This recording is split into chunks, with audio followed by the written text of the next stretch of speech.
Well, welcome back to Soda City Live. International Overdose Awareness Day is Thursday, August the 31st, and the annual Day of Remembrance is a time for the community to support families of those who have died by overdose. Joining me today with more is Randy Rush, who is the Executive Director of the Courage Center, and Karen Ogden. Welcome to the show. Thank you. Thank you so much. We appreciate it. And of course, we need to have a day like this to remember some of the victims of this, and really that's what they are, because when you talk about overdoses, and especially with fentanyl now, this is something that hits so close to home for so many people. It's something that's in the shadows, but it's getting more attention.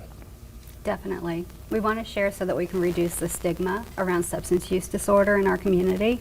And in having the event, we're not only honoring our loved ones, but we're letting the community know that there's resources available so that we can hopefully end overdose. Yeah.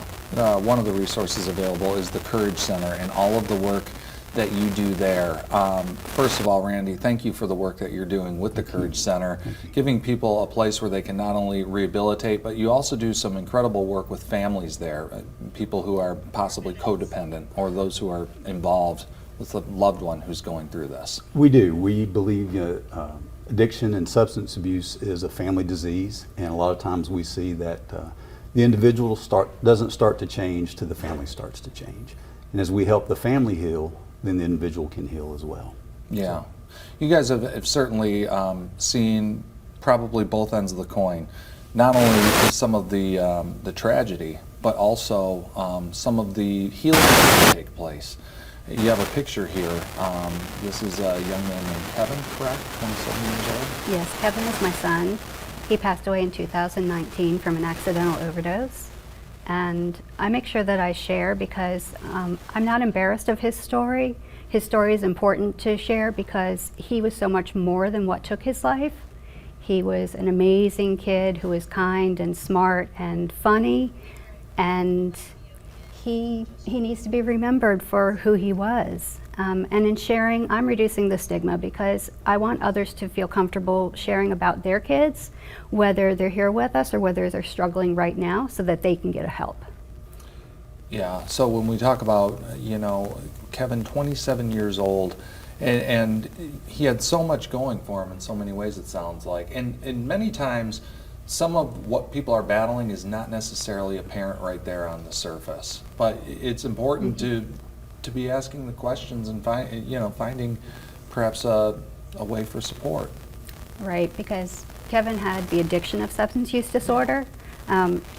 It's a disease. Yeah. It's not a moral failure. It's a disease that we're trying to address in the community. Yeah. It's something that I think it takes on a lot of different shapes and forms, and it's on a spectrum. But all it takes, I think it's important to let people know, especially when it comes to fentanyl, just one pill or just one time a relapse can be fatal. Yeah, and a lot of times for folks, they didn't intend to take an opioid. They may have taken a Xanax that they got from someone else, or someone gave it to them and told them this will help you or make you feel better. It could have been a Percocet, it could have been anything, but it's been a pressed fake pill. It's had fentanyl added to it.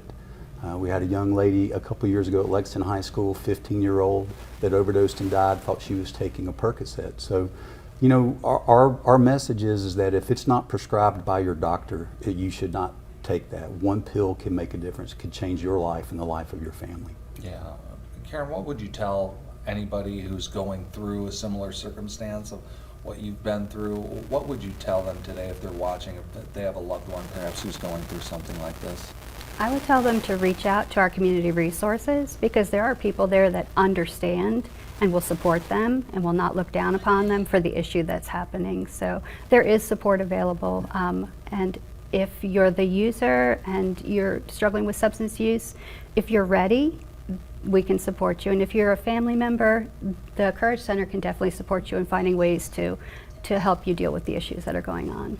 Yeah, the community is so important, and again, thank you for creating an environment where people can share and where people can heal. Let's give some information about the Courage Center and what they've got going on for International Overdose Awareness Day, happening Thursday, August the 31st from 7 p.m. to 9 p.m. at First Baptist Church of Lexington, which is located there on Barr Road. You're having a program there that night. What will be featured at that program, just in case anyone wants to go? Primarily, we'll be celebrating the lives of the ones that have been lost, their names, their pictures, luminaries, and then LOREDAC and us at the Courage Center will both be there to provide resources. Amazing. Well, thank you for all that you're doing. Thank you for just being there for families in need, families in crisis, and God bless you in your journey. Thank you so very much. Thanks, Greg. All right. Plenty more coming up on Soda City Live. Up next, stay with us. We'll be right back after the break.